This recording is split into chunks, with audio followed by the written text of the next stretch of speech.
Selalu mubahalah karena yang saya punya cuma itu dalam menghadapi kondisi negara. Bersama Ustadz Lora Asrorul Fawaid dari Sampang, Madura, Jawa Timur. Beberapa pertanyaan sekarang terkait buzzer-buzzer yang kemarin juga ada banyak masukan ke saya.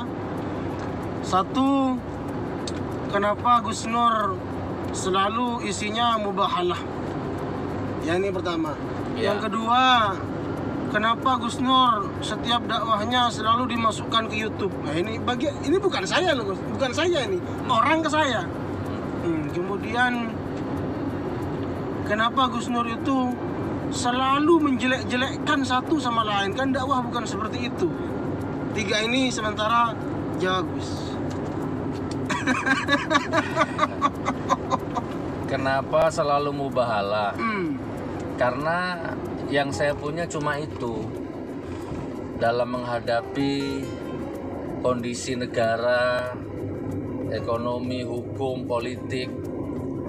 Ini yang saya punya hanya itu. Saya tidak punya backingan, tidak punya tentara, tidak punya polisi, tidak punya bodyguard, tidak punya celurit, tidak punya senjata.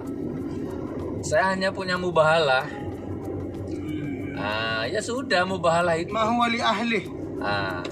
Salah benar nanti biar Allah yang memutuskan. Ya, memang Rasulullah cuma sekali mubahalah seumur hidup. Tak kayak saya libolian. Ya memang saya bukan Rasulullah. Ya salah benar wallahu a'lam bishawab, karena memang momentumnya kan beda. Hari ini saya diserang misalkan sama si fulan. Oke, mubahalah kan. Besok lagi, baru lagi, mubahalah lagi kan gitu. Karena hanya itu yang saya punya. Tidak ada lagi, Ustaz. Saya mau norkop, nanti saya di penjara. Kasihan santri-santri saya kan gitu. Saya bacok mati, nanti janda istrinya yatim anaknya kan kasihan. Jadi gimana enaknya kan gitu. Ya mubahalah sudah, biar Allah yang Jadi jawabannya hanya itu yang saya punya gitu. Saya di sidang, ya kan. Wah, berat itu, Ustaz. Makanya untuk menguatkan saya mubahalah. Dan alhamdulillah sebenarnya saya nggak tahu ini. Kalau saya ngomong takut ngotori hati, itu kan. Benar gimana? Menjaga hati saya. Tapi ya gimana ya, orang saya sendiri nggak tahu, Ustaz. Contoh ya, waktu saya mau dipanggil Polda Palu itu waktu itu viral, Ustaz. Saudara Sugi Nur Harja Gus Nur diharap menghadap penyidik hari Senin sebagai tersangka. Waktu itu saya di Riau habis kajian subuh itu. Ya Allah, padahal saya ini tidak salah. Terus saya itu refleks, ayo ambil kamera deh. Memang sudah dunianya dunia medsos. Di depan kamera saya ngomong gini, saya dipanggil sebagai tersangka hari Senin, padahal saya nggak salah. Oke, saya akan datang. Hitung dari sekarang, hitung mundur dari sekarang. Kamu atau saya yang celaka, kamu atau saya yang hancur. Dari sekarang hitung mundur. Saya bilang gitu, viral videonya. Hari Senin dipanggil. Ternyata Jumat tsunami, hancur luluh lantai. Jadi saya nggak bisa datang akhirnya. Gitu. Ini kebetulan apa kebenaran saya nggak ngerti, Ustaz. Jadi Gitu. ini konteks barusan sudah dijawab sama Gus Nur. Ini konteks agamanya ya. Bagi orang Islam hanya ada dua pilihan. Diddul haqqi batil. Menjadi yang terbaik dengan kebenaran atau salah. Jadi saya sempurnakan. Misalkan ada orang yang mubahalah kok sendirian gitu kan. Mubahalah itu harus berdua. Ya ayo berdua sama kamu, ayo datang kan gitu. Saya ijtihad. Ijtihad saya begini. Orang dilantik jadi Pak Camat, Wali Kota, Gubernur, Menteri, Presiden, kan ada Quran di atasnya. Itu kan mubahalah itu. Sendirian. Disumpah. Kalau kamu melanggar pejabatanmu dipakai begini. Ternyata kan banyak pejabat yang hidupnya celaka kan. Jangan-jangan dia melanggar Al-Qurannya itu. Jadi menurut saya sumpah Al-Quran itu mau sendirian, mau berdua. Selama kamu mengingkari, celaka. Saya sendirian, tapi kalau saya mengingkari, celaka saya. Nah tapi kalau ada yang ngomong sok mubahalah apa sendirian, saya ayo, teringat itu, guys. temani saya. Ya, saya barusan dengan bicara itu saya teringat itu, guys. Memang Allah itu menguji kita ini bikhaufin aujuin itu dengan ketakutan, rasa takut karena takut terjadi ini, takut tsunami, takut terjadi apa lah gitu kan, kekhawatiran. Melju takut tidak makan. Ini yang repot sudah. Kalau sudah takut tidak makan ini kan sudah tak percaya kepada Allah. Menghina Allah itu. Ya, satu ya. Kemudian setelah itu khaufin wajuin au naksil mal. Jadi kekurangan harta itu sangat ditakutkan. Jadi memang kemiskinan itu sangat ditakutkan oleh mereka. Banyak di antara kita ini yang meninggalkan kewajiban kepada Allah Subhanahu wa taala demi tidak kekurangan harta begitu. Karenanya di dalam kitab digambarkan ada dua hal haus. Ada dua orang yang sama-sama haus. Di dalam kitab dijelaskan apa saja, talabul mal wa talabul ilm. Sampai kiamat ini orang cari harta, orang cari ilmu ini sampai kiamat. Sama-sama haus. Yang satu haus ilmu, yang satu haus mal, haus harta.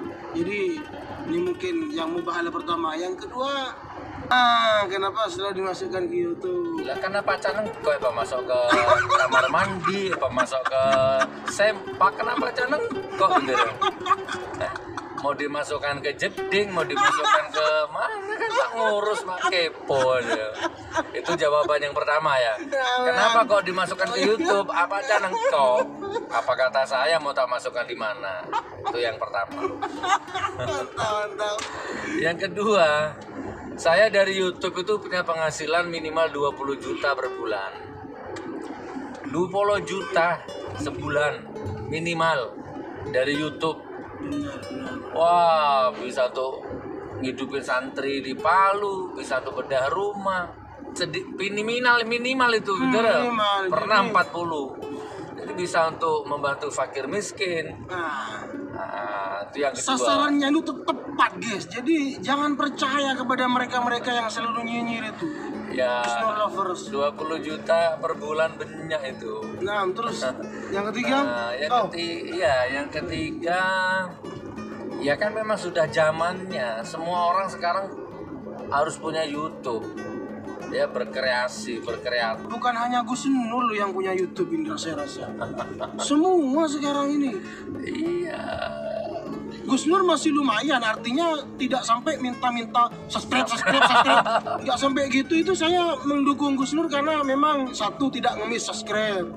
Kemudian yang kedua, tidak lebay lah di YouTube. Itu aslinya berbicara kebenaran karena memang posisinya Gus Nur ini banyak orang-orang basar-basar yang tidak jelas itu.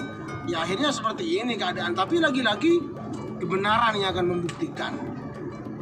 Jadi hubungan saya dengan subscriber saya itu batin satu. Ya memang, ya tidak tahu saya ini termasuk YouTuber atau bukan.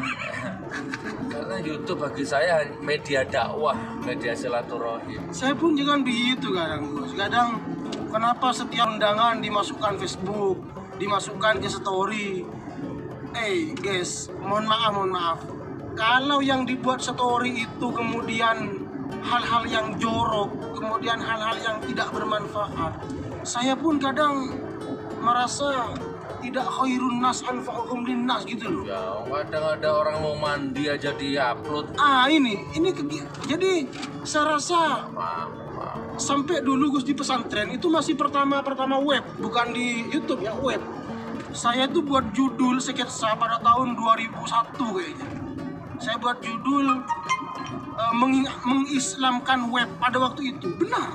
Artinya saya ingin web itu tidak diracuni dengan film-film yang gak jelas, yang tidak diracuni dengan penurunan marwah agama, siklus agama agar indahlah di sana begitu, bukan dicoret marit dengan adanya hal-hal yang tidak baik. Ya gitu. Jadi mau dimasukkan apa kok selalu dimasukkan YouTube? Apa cara kok mau dimasukkan di mana? Ya, sudah jelas ya.